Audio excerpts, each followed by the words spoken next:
Manchester City 1, Newcastle United 0, and Man City goes 6 for 6 to start the season. 4 goals, 0 conceded, and of course, as Pep Guardiola would have wanted, 6 points out of 6. I mean, look, their title defense is looking strong already. Once again, Man City pull out a victory. And it was tough here today against Newcastle, but I think on the balance of play, they did slightly deserve the 3 points, Man City. And look, Man City is never an easy game. I went into this saying that no manager wants Man City next. Sorry, no manager wants Newcastle United next. Like, they are a tough bogey team to play. They'll make it tough for any opposition. And again today, Newcastle times were good. I don't think they hit anywhere near the heights of last week against Aston Villa, where they were superb. But it's not easy coming to Man City and trying to get something from the game. I mean, Man City only dropped points in 2 games last season at home. It just goes to show how dominant they are and how dominant they have been for the past few seasons now. But one thing that Man City possess, right, is the ability to dominate teams. And although Newcastle times were dominated, Newcastle stayed in the game. They gave themselves something towards the last 15, 20 minutes. And that's sometimes what you got to do against Man City. You can't get ahead of yourselves and think that, oh, with 20 minutes left, we could be in the lead. Sometimes you got to understand that with 20 minutes left, if we're 1-0 down, we can create something. And the truth is that Newcastle had chances. Newcastle another day could have got a point from this game at least. I look back to one where Callum Wilson picks up a loose ball from Rodri, which, by the way, is a collector's item. Rodri never seems to lose a football in midfield. And he's bearing down on goal. And he's got only Josko Vardio against him. And on his right, he's got Almiron. On his left, he's got Harvey Barnes. And he just tries to take on the defender. And I'm sitting there thinking, why did you not just hold up the play and slip in Almiron, who's clearly faster than you? I just think there you needed Isak instead of Callum Wilson, because he would have definitely made the right decision in that moment. But look, that's neither here nor there. That's one of those things, man. For Newcastle, look, it's a tough loss to take, but it's the hardest game you're going to play all season. You ain't going back to the Ethiad again.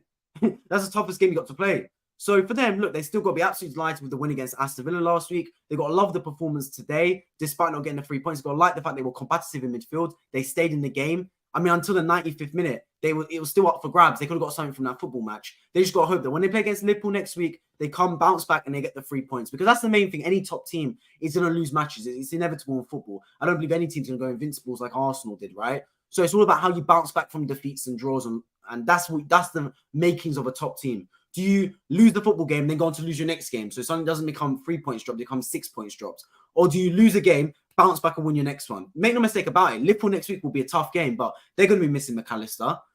And we know that Liverpool away from home have been a bit shady recently. They haven't been at their best. So if you're Newcastle United, you got to fancy yourself for that game. So let's see what comes of it, man. I think if you are Newcastle United, right, you know you've been given a tough run of fixtures to start the season. I believe, look, Aston Villa first at home is a tough game, but out of all your games, probably was the easiest one. Then Man City away, Liverpool at home, and then, of course, you've got Brighton away as well. So it's a tough 4 games for Newcastle. I came out and I said, look, from those first 4 games, if you can get yourself 7 points, being a win against Aston Villa, a win against Liverpool at home, and a draw against Brighton away, you got very much like that if you're a Newcastle fan. So let's see what they do. Of course, today wasn't the best result for them, but I don't think the performance was horrible. On the flip side, you got Manchester City, who, look, they only won 1-0, but it was a really good performance for them. And it was a good win as well. Look, Foden got man of the match, and deservedly so. I thought it was absolutely fantastic, Phil Foden, today. So good in midfield, man. Unbelievable. And the thing is, right, about Man City, their squad depth, although it's not, as people think, expansive, they haven't got 25 world-class players in their team. They've got just a few, but they've got notable replacements that can come in, and it's seamless. Man City today were missing John Stones. They were missing Nathan Ake. They were missing Kevin De Bruyne. And they looked exactly the same. It looked like they didn't miss a trick. Foden in that number 10, in that little pocket, was just orchestrating everything. You know what is about Phil Foden, right? Is his first touch is so good. And that is something that he's trained day in, day out on the training ground, because his first touch is immaculate. The way he receives that ball in the half turn, just turns and spins and attack players, is so good. And look, him today was absolutely magical, majestic in that midfield. Obviously, he's the one that got the assist with the no-look pass to Alvarez, who scored a fantastic goal. And that was the difference on the night for Manchester City. Able to score a goal through Alvarez. And that was the difference making, man. Being clinical in the right moments. I talk about Newcastle having chances as well in the game. You think about Anthony Gordon having a chance to stroke half-time. You think about, obviously, Callum Wilson on a 3-on-1 chance, spurning it. You think about also Almiron having a couple chances. So it's just about who's more clinical on the night. And that was Man City. And as I said, look, to go in midweek to win that game, for it to go to penalties in the sweltering heat in Athens, then to come back with all the jet lag, etc., everything that comes alongside that, and to win today against a tough Newcastle team that's going to be ferocious, going to be tenacious, it's exactly what Pep Guardiola would have wanted. So I think he's going to be absolutely thrilled with the result today. He's going to absolutely enjoy it. And look, let's see what happens for Man City, because they're going to try and win the title again. Of course, they can try and defend their league title. Most people predict them to win the league title. They are looking to do the what hasn't happened before and set a record, which is 4 Premier Leagues in a row won. Let's see if they do it. Look, no one can bet against them right now. Man City are that good. They will fall off eventually because nothing lasts forever in football and in life.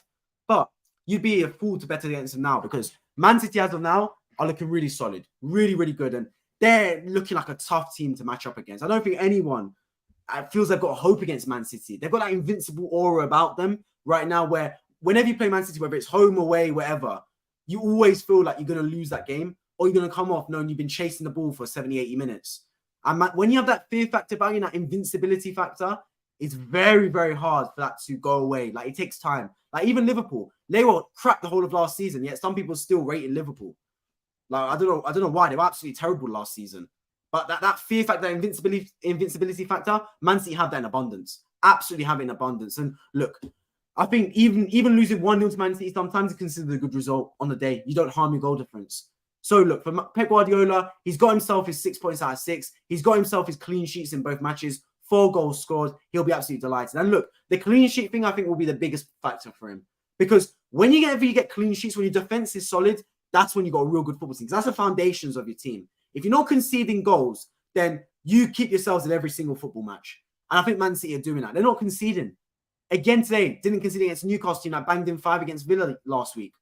Last week against Burnley, away from home, hostile atmosphere. Didn't concede a single goal. It's solid again from Man City and Pep Guardiola, man. The team is not conceding. They're staying at their strong suits. They're playing to their strengths. The back four's solid. They're not leaking many chances. When they do give up chances, they get back and they defend in numbers. They track back well. Everyone's tenacious. Everyone wants to win the ball back. Man City looking like a solid team. So my question is, what is Man City's aim this season? What is it? Is it trying to win the title again? Is it trying to complete the quadruple? Is it trying to go a season undefeated? I mean, there's always milestones you can get in football. Obviously, it's going to get tougher and tougher once you achieve them, because to keep going and trying to get better and better and better, that's the hardest thing. I mean, Man City have done the treble, what people thought would be impossible after Man United did it in 1999. They've done that now. What's the next step? Is it the quadruple? Is it going undefeated like Arsenal did in 2003-04? What is the next step for Manchester City? I'm not too sure. But one thing about them is they managed to stay at the top of their game season in, season out. And that, for me, is a very underrated factor.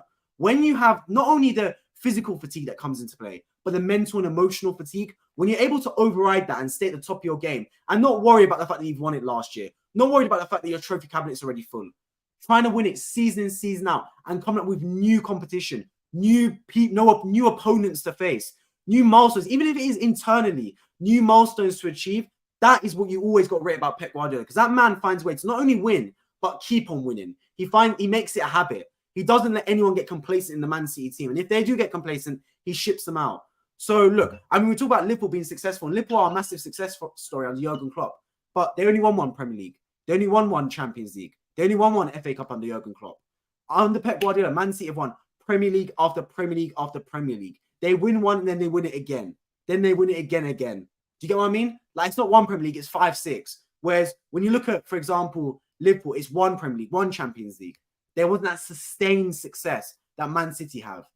So you've got to give them the utmost credit for that. Who's going to challenge for the title this season? I'd like to think Arsenal will, but you never know, man. You never know. So look, Man City against a very solid result. Got the 3 points. A tough game against Newcastle. As I said last week, no one wants to play Newcastle.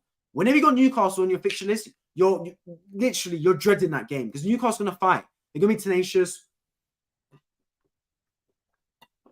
They're going to want to dominate that midfield. They're going to get in your face. They're going to try and run you out the pitch. So for City to combat that and to really stifle out players like Tonali, Bruno Guimaraes, etc., Joe Linton, it's a really solid performance from Newcastle United there. So I think they'll be, I think really solid performance from Man City there. And I think they'll be absolutely delighted with that one. Absolutely delighted. So look, I think on the balance of play, the game itself, you could say probably Man City did deserve the victory. Newcastle had a chance as well, but you got to take them against Man City, man. You can't think that you're going to go to Man City and have a boatload of chances. Come on, let's be realistic right now. If you're Newcastle United, you know you're going to Man City, and you got to take them when they come. And I don't think they did. That was the problem. I thought at times they were good. I thought, obviously, it's the same team that played against Aston Villa last week and blew them apart 5-1. the game that I reviewed on this channel. So at times they were good, Newcastle, but they just weren't good enough. And that was the problem. They weren't clinical enough. Almond had chances. Isak had chances. Callum Wilson had a chance when he came on.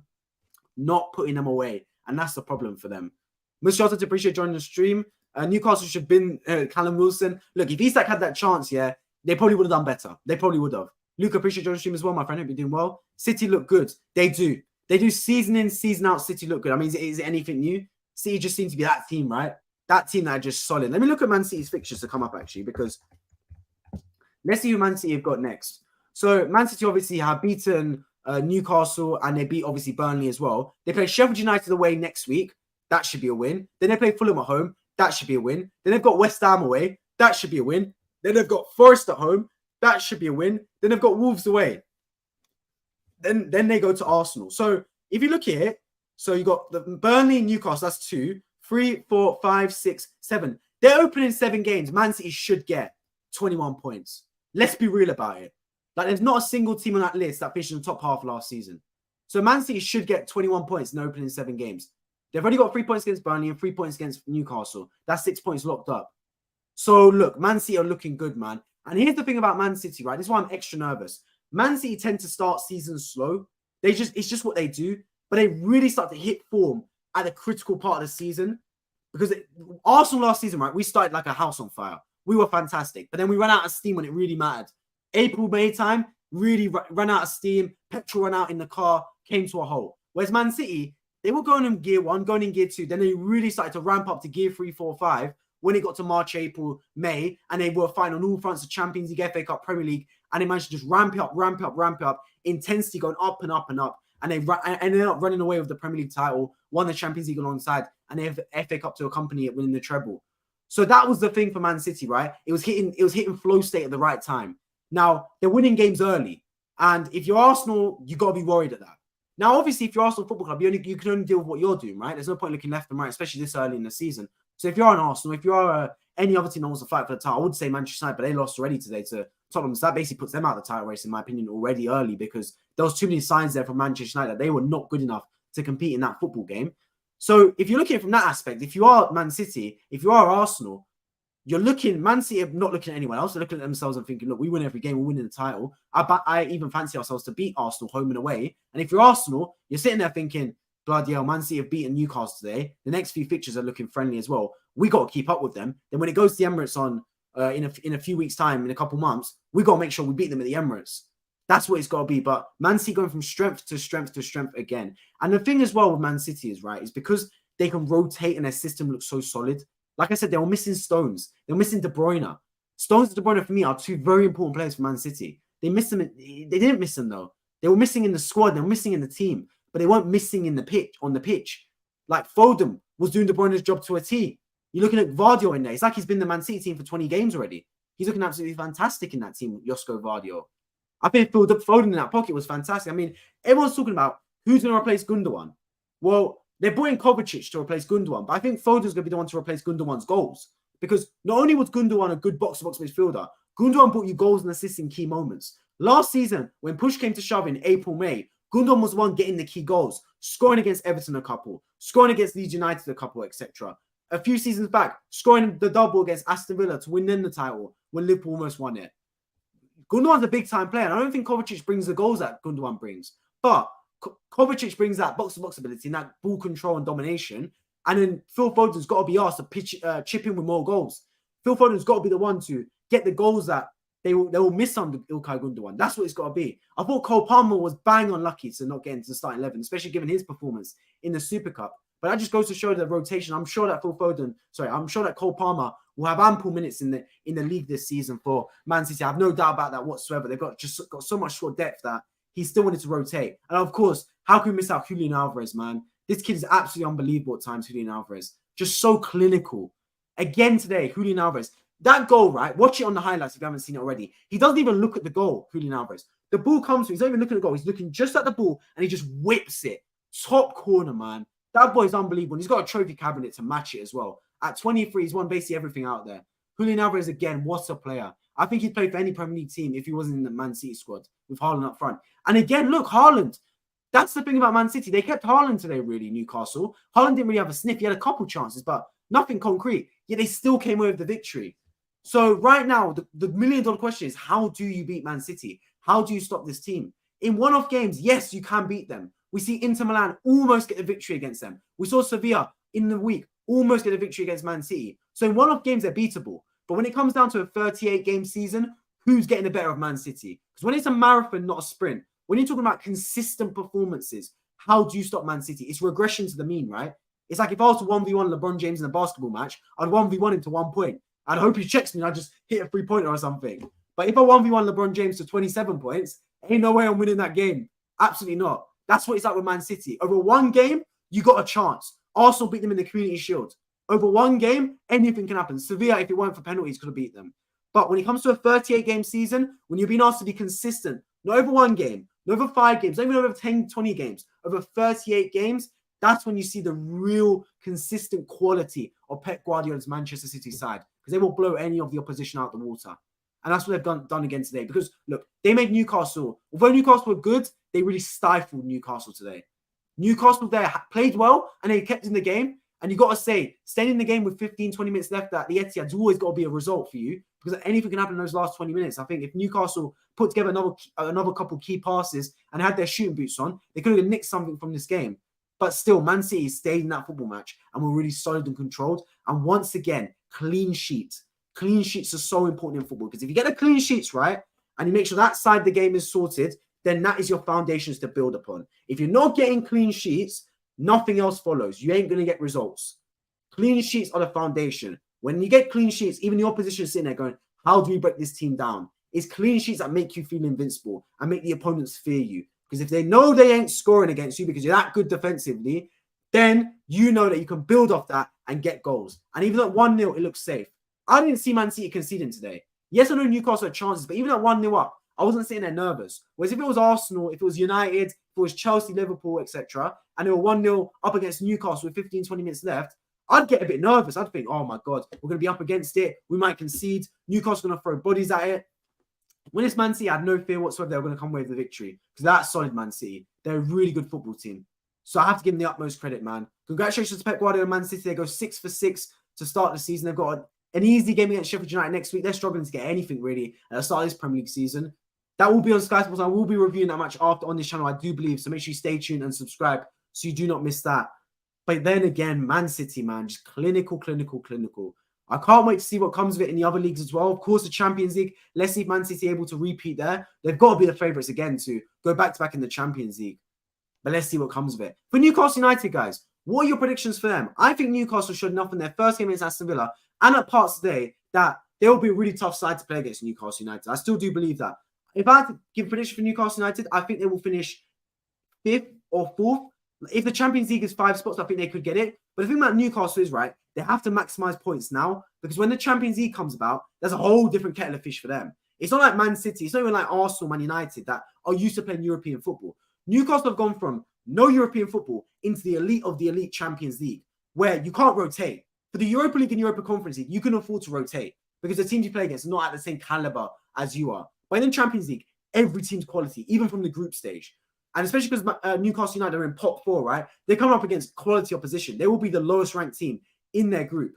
So they got to be at it if you're Newcastle United, man. There's no way you can start the season slow. You got to be at it and get points early. Because when the Champions League starts kicking off and you realize you're playing 2-3 games a week, then your legs are going to start to tire. Your squad's going to get tested. Injuries start to pile up. Mentality really gets questioned. That's when Newcastle really got to look at it. So when I predicted Newcastle to finish, I think I predicted them to finish 7th or 8th this season. I know it looks like a bit of a kick in the teeth and a bit of a mockery to them. And I do agree, because especially after seeing the game against Aston Villa, I probably should have predicted them to finish higher, maybe 5th or something. But I am still based off the fact that when Champions League football comes, it will not be an easy time for Newcastle United. It will not be an easy ride one bit. And for Manchester City, right, they're used to this. They crave this pressure. They crave this fighting on multiple fronts. They embrace it. Premier League today, Champions League next week, FA Cup the week after. They embrace that. They like playing in multiple matches, multiple competitions. They like spreading their eggs across multiple baskets. That's what they thrive upon. So Newcastle got a different sort of style to contend with this season. Will they be able to compete playing on multiple fronts? Only time will tell. But if you're Manchester City, this is what you do for a living, man. You win your football matches, you eat good, you play today, you play midweek, you play today, you play midweek. then you play next week, man. That is what they do for a living, Man City. Play football and win matches. They churn out results like a machine. And this will really impress Pep Guardiola today. Really enjoy it, because Man City used to dominating teams. When I say dominate, they didn't control and dominate this match, right? But they used to wrapping up games after 60 minutes. Like against Burnley, the match was over after 70 minutes. In most matches, Pep Guardiola's Man City play, the game's done by minute 70, 80, right? Like it's 3-0 Man City, game over. They can rest players, they can sub players. I don't think Pep Guardiola really made a sub today. That shows it was nervous. So I think he would be really delighted by the fact that they were able to win this game 1-0. Man City showed that they can grind out a result against a really tough Newcastle team. It's not like they blew Newcastle apart 5-6-0. At 1-0, the game was in the balance. Yet Man City looks comfortable churning out this victory. And you never know, because Man City are rarely in that position where they need to churn out a victory. And it may come. It may be in the Champions League, it may be in the Premier League, where they'll have to churn out a result. And this will give them a world of confidence that they can. Because Man City were in complete control today. Even with 20, 15 minutes left, I never sat there thinking they were going to concede. I was confident they would go through this game without conceding the goal. And that's a really good look for Man City, because that installs a fear factor. When you know you're not conceding, you're a solid football team. I'll tell you that for free. Tommy, appreciate joining the stream. My friend, hope you're doing well. Man City passed the test. No team has won 4 English titles in history. And that's got to be their benchmark, right? That's got to be their milestone. Because I've questioned, what do you do now if you're Man City? Do you go for the 4 Premier Leagues in a row? Do you go for the Invincibles record? Do you go for back-to-back Champions Leagues? Do you go for the quadruple? What is it for Man City? Because they've done everything they need to. They've won the treble. They've won the Champions League. They've won every competition that exists. They've completed the video game. But in football, you have to come up with new objectives. Even if it is unattainable objectives, come up with them. Come up with something to keep on chasing. That is what all the great people in the world do. All the famous people, all the best athletes, they come up with something to keep on chasing. I understand that perfection doesn't exist, but they chase perfection. They succeed, then they find a new milestone. They always find a new mountain to climb. And that, to be fair, is what Pep Guardiola has always been synonymous with. He's a man that wins. He's a winner. But he's not just a born winner. He's a born repetitive winner. He makes winning a habit. He doesn't win once. He wins once, twice, 3 to 4 times. Jurgen Klopp's Liverpool won the Premier League once, won the Champions League once, won the FA Cup once, won the Carabao Cup once. That was it. They won it, fair play, but they won it once. Pep Guardiola's Man City, they won the Champions League once, fair enough, but FA Cup multiple times, Premier League multiple times, Carabao Cup multiple times. They make winning a habit. They don't get complacent. They don't see one trophy is enough. One trophy is the start, and you just build and build and build. And that is why you got to give him the utmost credit. And that's why Pep Guardiola will go down as one of the greatest managers of all time. He is a winner, a consistent winner. He doesn't just win once. He wins multiple times. And that, for me, is what defines him. And being able to keep your squad fresh and bring in new players and keep that winning mentality and that winning benchmark so high, you got to give him a world of credit for that. Because this team has been a winning machine for 5-6 seasons now. And when's it going to run out? When's the dynasty going to end? We can all predict it when Pep Guardiola leaves, and maybe so. But one thing I always say in life and in football, right? You never predict when it's going to end. It always comes when people least expect it. It's like cryptocurrencies. Whenever anyone thinks Bitcoin's going to shoot to the moon, it always seems to crash. Whenever anyone thinks Bitcoin's crashing, it then seems to shoot up. You never can predict anything. Whenever the sentiment's too much in one direction, you got to push the other side. That's what I always say. I thought Newcastle gave it a good go. They did. And Tommy, 100% right. And my thought process is, right, if you go to the Ethiad and you're in the game with 20 minutes left, you've done a good job, because anything can happen. Look, Newcastle had chances today. Make no mistake about it. If Callum Wilson on a 3-on-1 slips in Almiron rather than getting tackled by Vardio, they could score there. If Anthony Gordon at stroke half time puts his foot through it, they can get a goal. Same with Almiron. Same with what's my guy's name? Harvey Barnes had a few chances. Newcastle had the chances today. They can't say they came to the game and they were dominated. Yes, Man City dominated possession and Man City had a control over the game, a firm grasp over the football match. I do believe that. But they can't sit there and go, they didn't give Newcastle chances. Newcastle on another day could have got something from this football game. But that is where you really got to test the clinicality. Because whenever you play Man City, it's not enough to just play well. You got to have a stroke of luck to you. They kept Haaland quiet today. The best striker on planet Earth, they kept him quiet. But it was Alvarez that got the goal. At 1-0, you're sitting there thinking, boy, with 15 minutes left at the Etihad, we're taking that. If I told you any team on planet Earth, you're going to the Etihad, and with 15 minutes left, you're only 1-0 down, most teams take that. I promise you that right now. The majority of teams take that result because they know anything can happen in football. You saw last week at the Emirates, right? Arsenal 2-0 up against Forest. They concede to make it 2-1. Anything could happen from that stage. But at 1-0, you just need one goal and you're back in the game. So Newcastle kept themselves in it. They gave it a real good go. And the positive for them is they didn't harm their goal difference too much. And they don't have to go back to the Ethiad all season. Win-win. I mean, I'm sure they would have loved the victory, but it's one of those things. True Good, I appreciate joining the stream, my friend. Hope you're doing well. Did you just pick up from where they left off? Yeah, and here's the thing about Man City, right? I made this point earlier in the stream.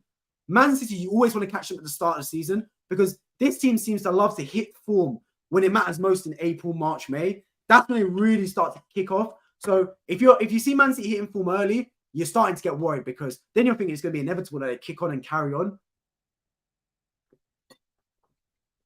So I thought Man City today were really good. Last week they were good as well. But the thing about Man City right now, and what they've carried on from last season, is their defense is really solid. I always thought that Man City offensively have always been fantastic under Guardiola. But I always felt like they were weak defensively. But ever since March last season, I remember the game. After they played Nottingham Forest and they drew, ever since that game, they switched that back four with all four centre-backs or Kyle Walker playing. Ever since then, Man City defensively have been absolutely unstoppable. They've been so solid. They're impenetrable. They're like a Great Wall of China. Just impenetrable, man. You can't get through them. And whenever you're good defensively, that is when you're a really strong team. Because you will sometimes have a bad day at the office going forward. You will. Chances won't go in the back of the net. You ain't got your shooting boots on. Something might go wrong going forward. But if you know that you can always bank on your defense, keeping you in the game and being solid, then you've always got a chance. Man City today going forward were wasteful. Haaland missed a few chances. Foden was fantastic, but even he missed a few chances, etc. Jack Grealish missing a few chances. They were a bit wasteful in front of goal, Man City. But because the defense was so solid and they weren't conceding a single goal all game, it meant they only need to get one moment of brilliance from Julian Alvarez and Phil Foden combining. And then after that, they could defend well and get the 3 points. Whereas I feel like Man City 2 seasons ago, when they had Zinchenko in the team, when they had Cancelo in the team, etc., when they didn't have the likes of the Akanjis, Vardios, Ruben Diaz's, etc., they might have conceded today. And then you look at it thinking, Man City dropped points they shouldn't have. Do you get what I mean? So your defense is always your bedrock. The defense is always your foundations.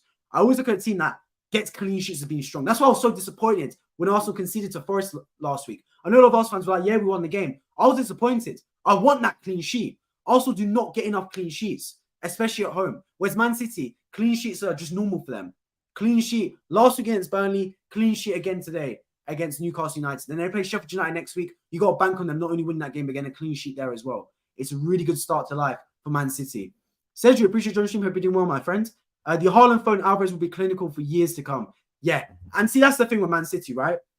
Not only is their squad solid, it's a young squad as well. It's got a good balance. Yes, there's some older players in there, like De Bruyne, for example, is quite old. Kyle Walker's in his 30s, etc.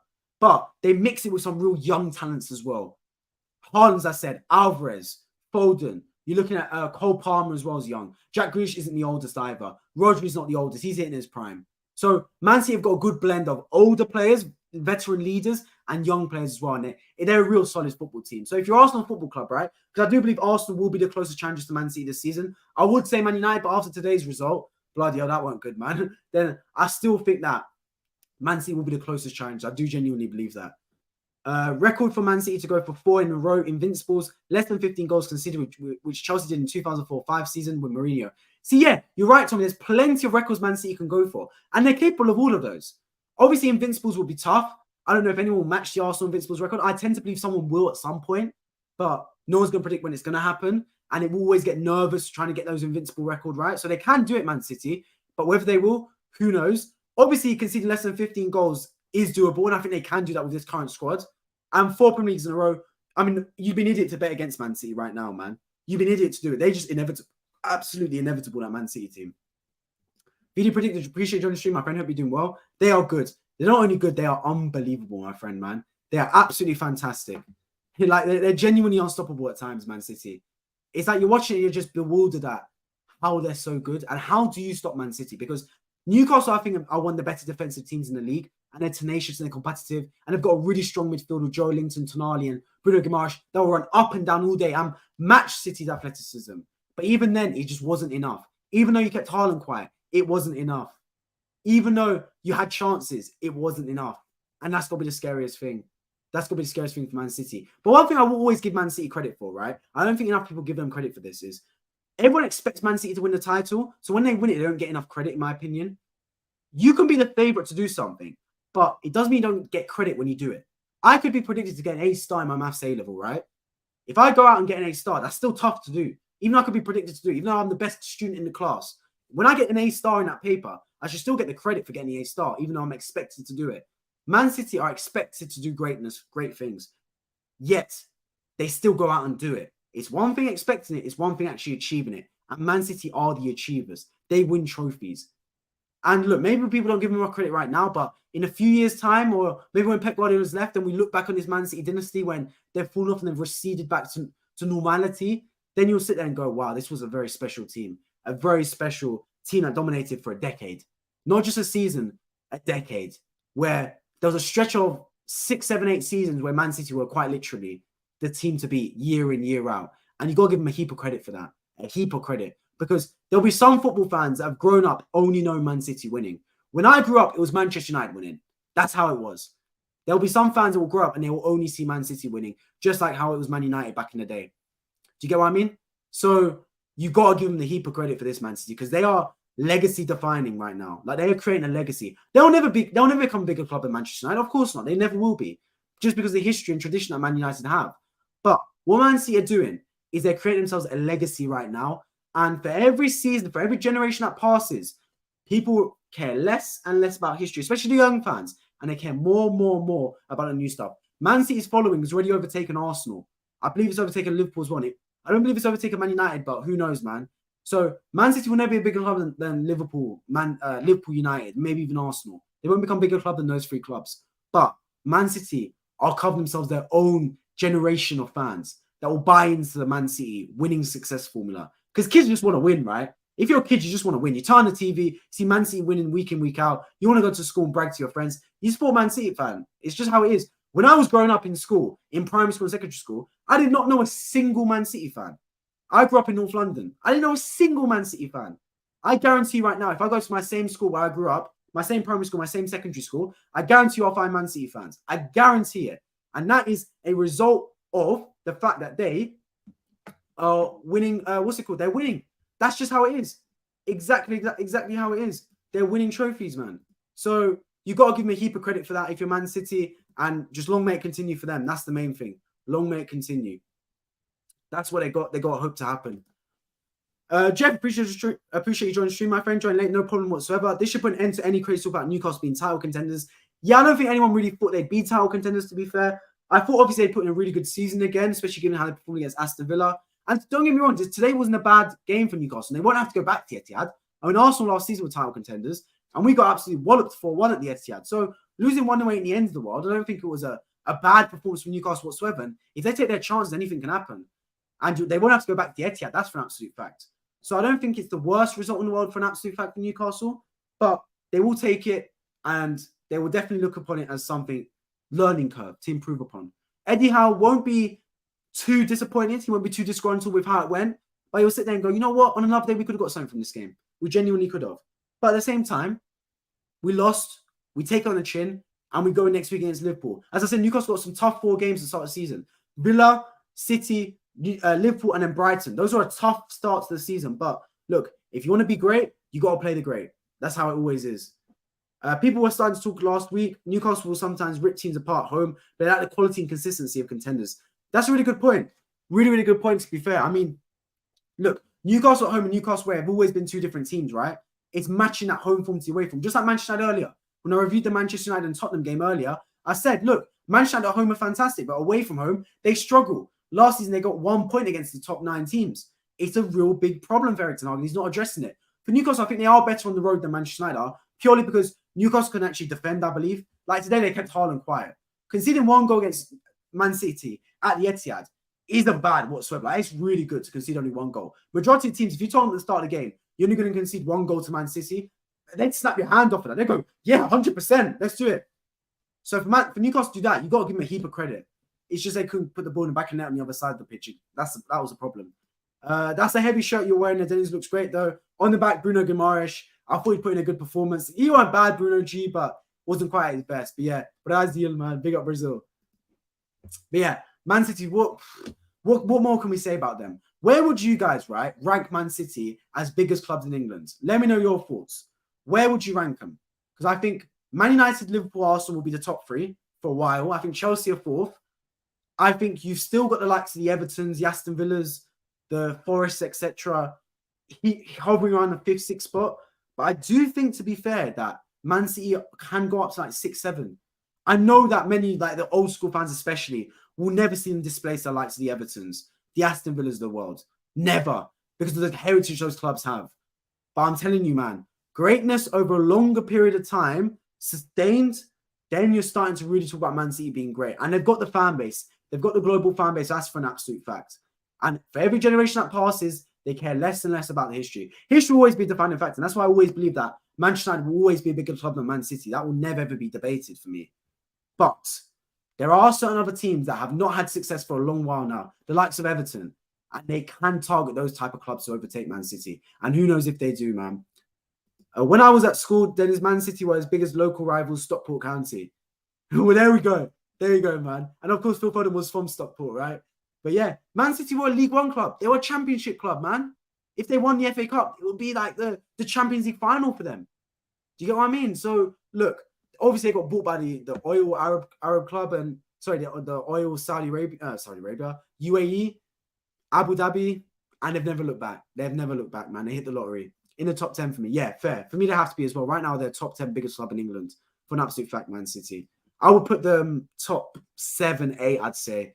I'd say that, obviously, United, Liverpool, Arsenal, Chelsea, got to be top 4. That's not changing. I think 5th, you got a chance of Everton hovering about. You got a Tottenham hovering about there. You got Aston Villa hovering about.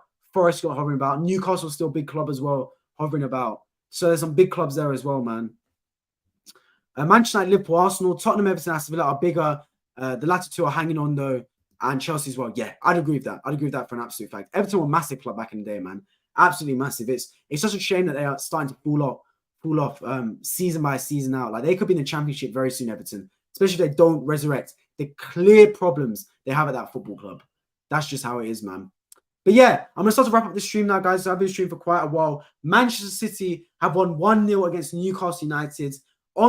In the end, you have to say they did deserve the victory. Newcastle gave it a real good go, to be fair to them, but they just didn't quite have enough quality in the final third to score. I think that, look, Newcastle have proved in this game that they will be a team to contend with. I don't think they'll fight for the title, but they'll definitely be a team that can contend for Europe again. They will be a tough match for any team. But for Man City, they get the 3 points. They get a clean sheet. Guardiola will be absolutely delighted, given that it's been a tough week for them, especially given that you go to Burnley away, opening game of the season, a team that just got promoted from the Championship. You then go up to Athens, playing 28 degrees sweltering heat into penalties. You just about scrape a victory there. And then, of course, you go to play today against Newcastle, a tough competitive side. They've had a week's rest, and you still find a way to win that football match. So for Pep Guardiola, job done, man. Job completed. The problem Man City have is they weren't that big before the money, so they will always carry that stigma. Yeah, and you always find the chance that says you bought it all.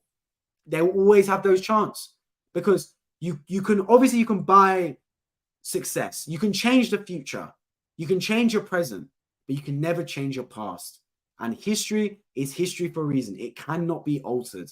So for all Man City's success, they can never alter their history.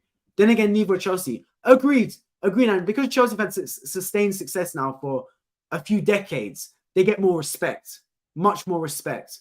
So look, maybe like 2 decades time, Man City will be viewed upon like Chelsea are viewed upon now, maybe even to a higher regard because of what they've done under Pep Guardiola. But at the same time, you got to look at it and say they've won a European trophy that Arsenal haven't. They've obviously won the Premier League multiple times, way more than Arsenal won it. Man City are growing, man. They're growing and growing and growing.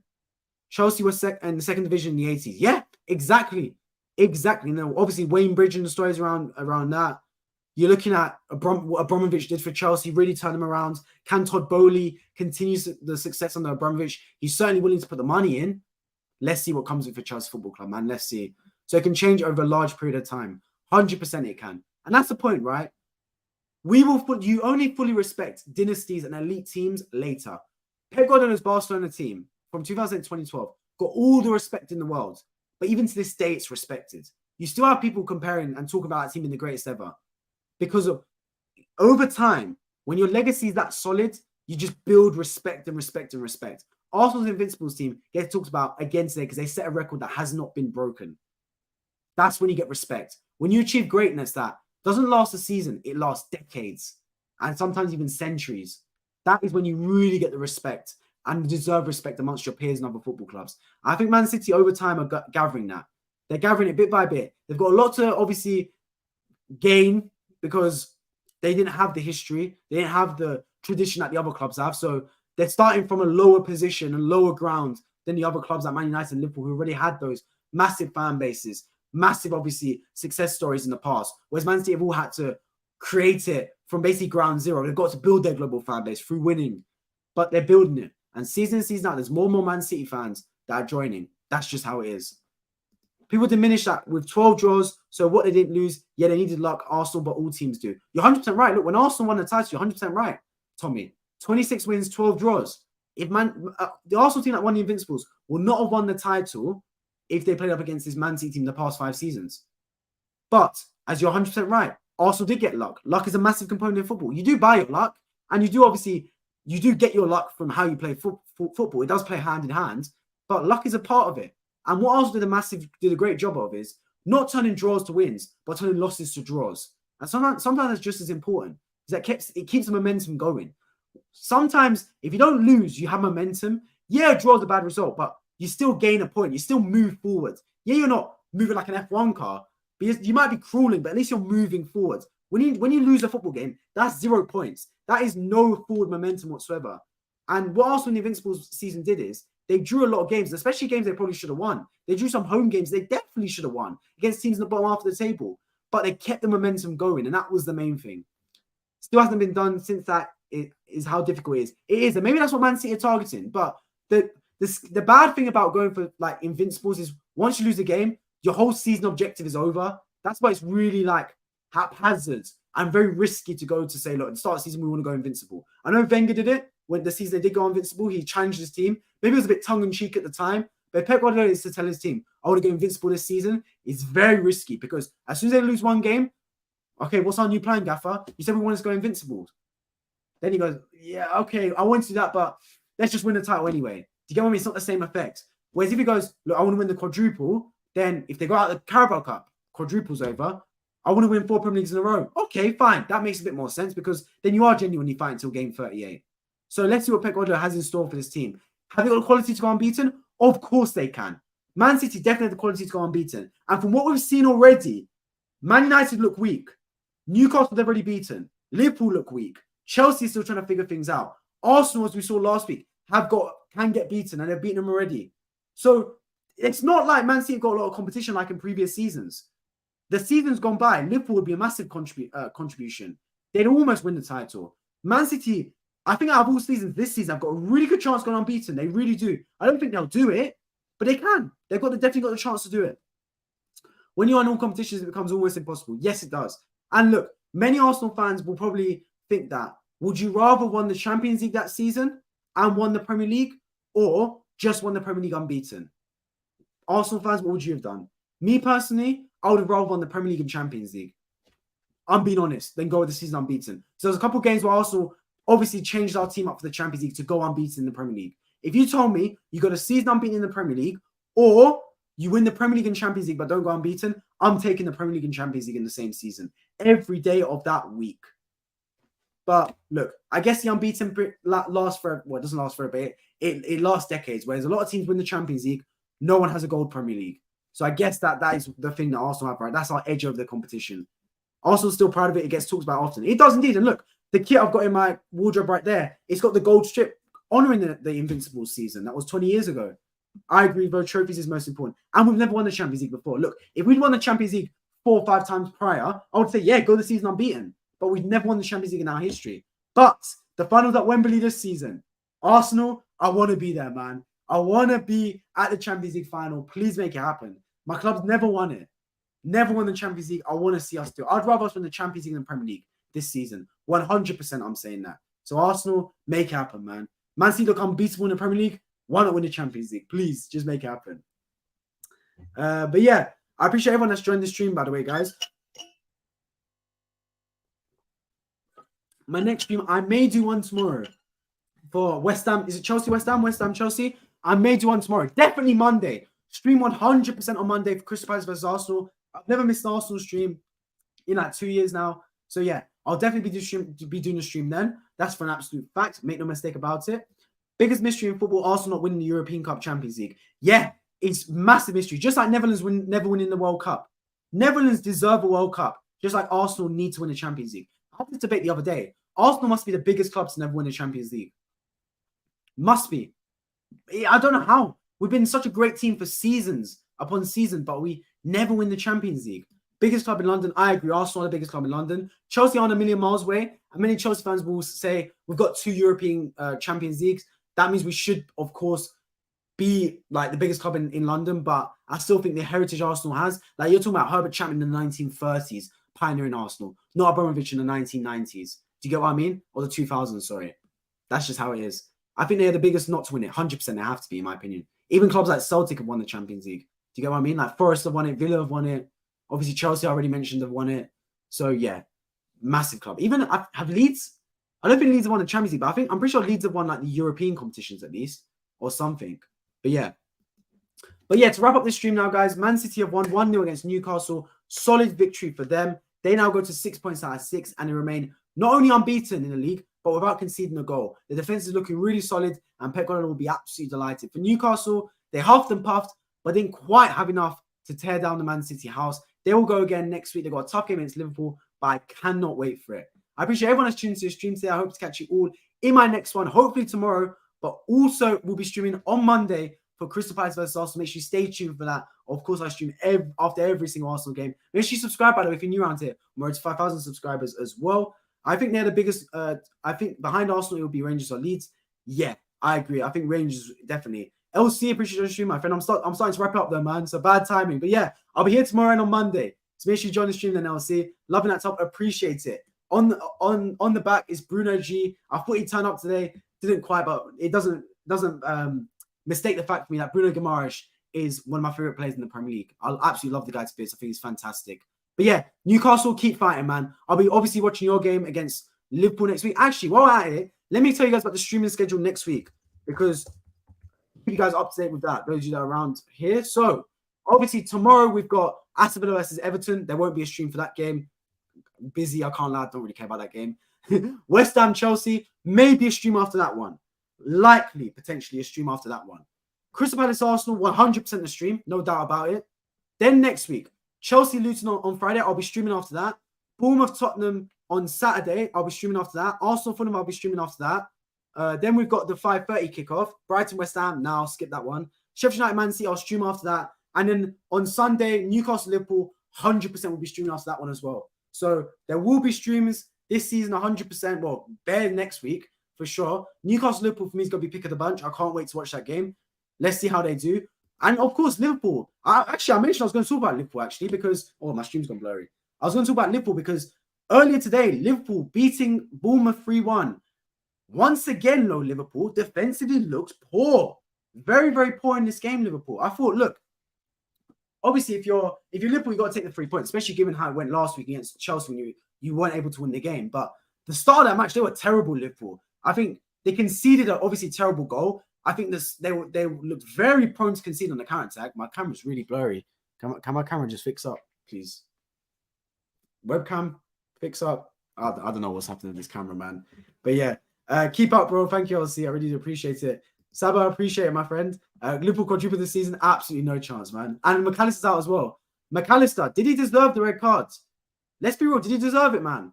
I mean, I know, apparently I've heard through the grapevine that they're appealing it, Liverpool. They're appealing the red card because they don't think that it was worth it. Who knows, man? I didn't really watch the games, most. I think I watched the first half. I have to say, though, that Luis Diaz, 2 goals in 2. That goal for Luis Diaz was fantastic, by the way. Really good goal. Obviously, on like a half, what was it? It's like a volley/bicycle kick. It was like a half kick. Brilliant strike from Luis Diaz, man. He's turned out like a big player for Liverpool. They really missed him last season when he was injured. Very funny, yeah, man. Liverpool was going nowhere near the quadruple, bro. You guys are falling off, I'm telling you right now. Defense was crap, yeah, agree. McAllister got red cards. That will hurt them against Newcastle next week. Yeah, bro, I'll be real. It will, because Liverpool's midfield's a problem. I know they brought in Endo, the Japanese Don. Oh, was he Japanese? I think he's Japanese. Donny from Stuttgart, right? Is he anywhere near the quality that prime Fabinho was? No. Is he anywhere near the quality of Caicedo and Lavia? No. So you got to sit there and think, oh, what are Liverpool going to do, man? Obviously, Curtis Jones can come into midfield to replace McAllister, but I genuinely believe that McAllister is Liverpool's best midfielder. I genuinely believe that. Their midfield is a problem for Liverpool, man. Real problem. Because your midfield is the most important part of your team. They're the link between defense and attack. I always said this, right? Whenever Liverpool won the titles with under Klopp, the Champions League, Premier League, the attack got all the plaudits. The Firmino, Mane, Salah combination. The defense got all the plaudits with Van Dijk, Alisson, etc. But the midfield was the real shining armor of that team. The Wijnaldum, the Henderson, the Fabinhos. They were the real shining armor, the real MVPs of that team. Keeping things ticking over, having the legs in midfield. When they lost the legs in midfield, the defense followed. The team started to crumble. That's what followed from it. And the problem is Liverpool right now, they're not a dangerous team anymore in my eyes. They're genuinely not. They're too easy to play against. Chelsea found it way too easy to carve open Liverpool. And that's got to be a genuine problem for Jurgen Klopp. A genuine problem. Because once again, last season you can say was a one-off, but they have not fixed it this season. They have not fixed it one bit. So if you're a Liverpool Football Club, right, you got a lot to fix up, man. An awful lot to fix up. Because if anyone thought they're going to bounce back and try and win the title this season, they're not showing it. I know they won today against Bournemouth, but it's Bournemouth. You're going to have much tougher tests to play. And the defense looked poor. Really poor. I thought it was harsh. I didn't watch it. I'll watch the highlights later on tonight or tomorrow. But yeah, if it was harsh, it's one of those things. Sheffield United doomed. Yeah, Sheffield United and Luton are going down, man. I've called this for time. Yeah, we'll struggle next week. You will, but you remember you beat Newcastle last week. You beat Newcastle last year away from home. You did the double against them. So it's not impossible, but it will be a tough game for sure. Another team, Brighton. Big up to Brighton, man. They beat Wolves today. Was it 4-1, I believe? Brighton are looking good, man. They're cooking under Roberto De Zerbi. That is a solid football team that's tough against any opposition. So, yeah, I think Brighton's have a heap of credit as well, man. Really good performance. Estepinian doing really well in there. Brighton are a really solid football team. I look forward to watching them this season, especially when they get into Europe as well, because I think they got the quality to win the Europa League for an absolute fact. And, of course, Brentford as well beating Fulham. Fulham are looking a bit haphazard this season. Definitely having a little bit of second season syndrome for them. I know Arsenal play Fulham next week. I'm hoping for Arsenal we can get a result. Tim Ream got a red card, so he'll be missing against that game. Who knows what's happening with Fulham, man? It doesn't get any easier going to Arsenal next week. They could start the season in definitely the relegation zone if they don't get a result next week against Arsenal. Who knows what happens there? But yeah, another good day of Barclays Premier League football, culminated in the fact that obviously Man City won today. Tomorrow, let's see what happens with Chelsea. Are they able to get off the mark with their first win of the season under Pochettino? Who knows? And of course, on Monday, massive game. Palace against Arsenal. Cannot wait for it. Any Premier team can win the Europa League now. That's true. They can, because the quality of the Premier League is just that strong. It's genuinely that strong where even like the 10th place team in the Premier League could easily get into the Conference League. Easily. Like the Premier League could get 10 European spots. Let's be real about it. 5 Champions League, 6, 7, 8 Europa League, and then 9 and 10 Conference League. And no one could bat an eyelid if that was the case. Genuinely, in terms of competition and in terms of quality on the pitch. Genuinely. Wolves collapsed. Forest 10 minutes of second half. Went from 1-0 to 4-0. Yeah, Jeff, you're right, because I was in the car driving home, right? And I was on TalkSport. And it literally went from like 1-0 to 4-0 instantly. And I saw all the goals through TalkSport. And yeah, it was just like they were going like Wolves just fell apart like a house of cards. And that's a real shame, because I remember reviewing the game against United on Monday, right? And I said for Wolves, I said, look, don't get your heads down. This was a good performance against United here. The worst thing you can do is leave this ground with your heads down, thinking that you've given it all your all and you haven't got the result, and it derails your season a little bit. So they performed like that. They beat most teams in this league. So it seems a little bit like Wolves definitely took that United loss to heart and the VAR decision to heart, because they got completely blown out of the park at home against Brighton today. That was a really poor result. But yeah, I'm going to, for now, definitely wrap up this stream, because it's been almost an hour. I appreciate everyone that's tuned in. I hope to catch you guys all in my next stream. Hopefully tomorrow for West Ham, Chelsea, but definitely on Monday for Crystal Palace, Arsenal. So make sure you subscribe. We're to 5,000 subscribers. Hit the bell notification button so you never miss a future stream on this channel. Otherwise, I appreciate you guys all for tuning in, and I hope to catch you all in my next one. Take care.